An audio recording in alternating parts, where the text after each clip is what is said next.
Welcome everyone. Please enjoy our teaching presentation on gestational diabetes, presented by Tiffany Goodin, Mandy Hamilton, and Christine Legg. To introduce Emily, she is 39 years old and is married to Chuck. She is a Gravida 3 Para 2 Caucasian woman who has had no past pregnancy complications. She does have a family history of type 2 diabetes, and she has hypothyroidism, which she has managed well before becoming pregnant. She is now 28 weeks gestation and has just been diagnosed with gestational diabetes. Emily and Chuck are both very interested in learning about gestational diabetes and what that means. They express interest in learning about blood glucose monitoring, medication needs, and changes in nutrition and exercise. With her diligent monitoring of hypothyroidism, Emily is also concerned about pregnancy-related changes in her current regimen. For our teaching specifics, we will teach Emily and Chuck about monitoring and medications needed with gestational diabetes. We will also teach about nutrition and exercise and changes to hypothyroidism in pregnancy. We will provide this teaching at the Good Hamilton Legg OBGYN clinic at each visit and throughout pregnancy. We do believe in follow-up phone calls, so we'll follow up with Emily and Chuck in this manner. And we want to do this so that we can reduce complications associated with gestational diabetes, both maternal and fetal, and improve outcomes. Our methods of teaching will include both verbal and written instructions, as well as return demonstrations on blood glucose checks and insulin injections. In order for Emily and Chuck to get a thorough understanding of her diagnosis, we need to teach them what gestational diabetes mellitus is. We cannot assume that Emily understands the ins and outs of her diagnosis just because of her familial history. Perry, Loudermilk, Cashin, and Alden explain that the pancreas produces insulin from the beta cells in response to glucose in the blood. It is insulin that allows this glucose to enter the fat and muscle cells to be used for energy. When there isn't enough insulin or it isn't effective at moving that glucose, hyperglycemia or high blood sugar is the result.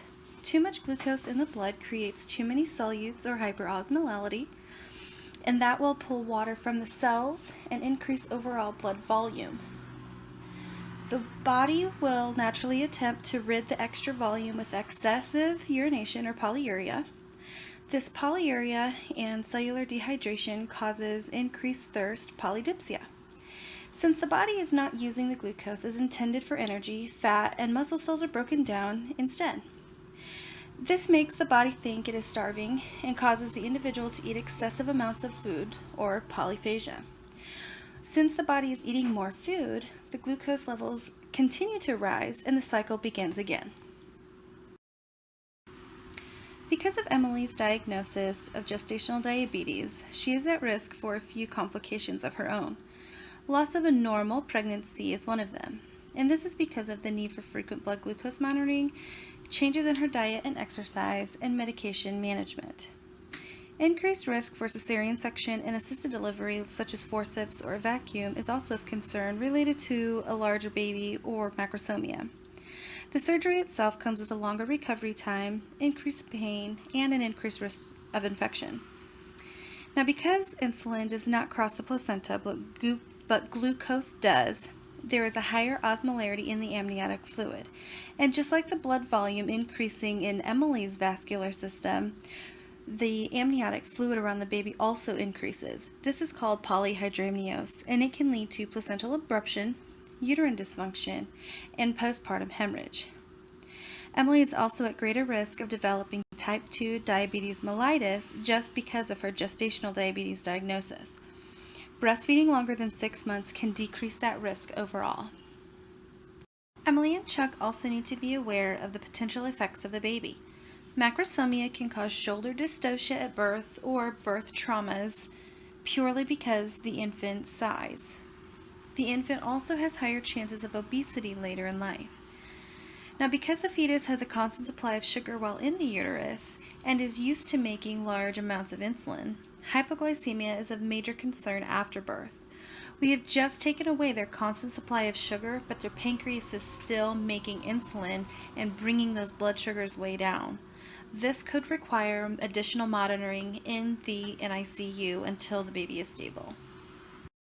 Bringing those complications to the attention of Emily is important during her new diagnosis of gestational diabetes mellitus. Hilliard, Kaysen, Sinclair, and Murphy mentioned that lifestyle changes during pregnancy are more likely to take place due to the mother's concerns over her health and that of the babies. These authors compiled data and determined that diet and activity during pregnancy with gestational diabetes has reduced the need for insulin and cesarean births.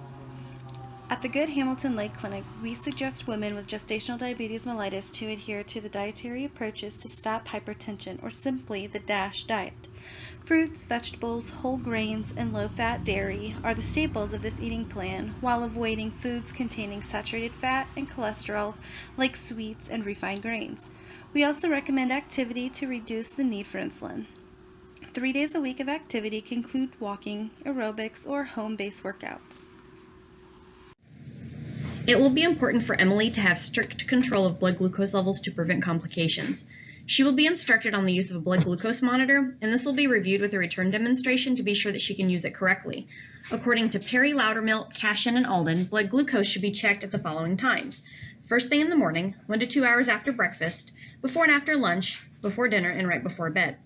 All results should be kept in a log and should be brought with her to every prenatal appointment. If blood glucose cannot be maintained by diet and exercise, then medication may be prescribed. There are typically 2 oral hypoglycemics used for gestational diabetes, glyburide and metformin, and both appear to be safe and effective in pregnancy.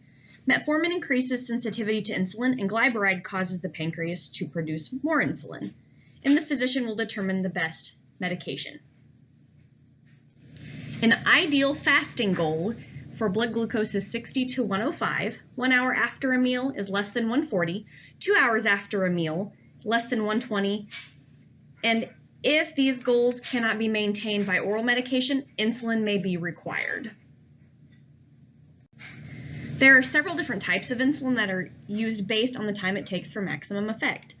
Proper handling will include instruction for washing her hands and demonstrations on how to properly withdraw the correct amount of insulin and how to inject it.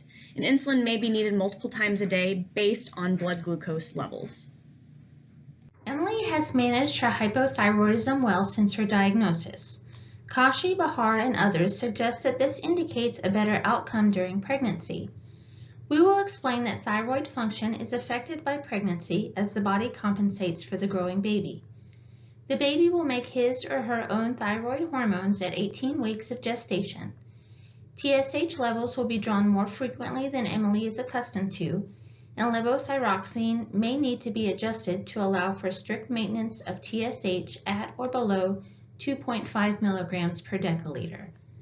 Perry, Loudermilk, Cashin, and Alden suggest increasing levothyroxine dosages by 25 to 50 micrograms every 4 to 6 weeks to maintain TSH levels. Emily should be taught to monitor for increasing fatigue, which may indicate anemia, and to be watchful for signs of preterm labor, as these are risks associated with hypothyroidism in pregnancy. We will be watching her blood pressures at each visit to monitor for hypertension, and we will explain the risk of postpartum hemorrhage. We will teach Emily to take her levothyroxine at least 4 hours apart from iron, because iron will decrease the absorption of levothyroxine. Throughout the antepartum period, the goal is to maintain strict blood glucose control, as this will reduce complications. During labor, hourly checks will occur to maintain levels between 80 and 110. We will discuss with Emily that most women return to pre-pregnancy levels after delivery, but Emily will need to be screened every 3 years due to her family history and current gestational diabetes. Screenings can include a glycosylated hemoglobin, fasting blood glucose levels, or a 75-gram 2-hour oral glucose tolerance test. That brings us to the end of the presentation on gestational diabetes mellitus. Thank you for listening, and if you have any questions, don't hesitate to let us know.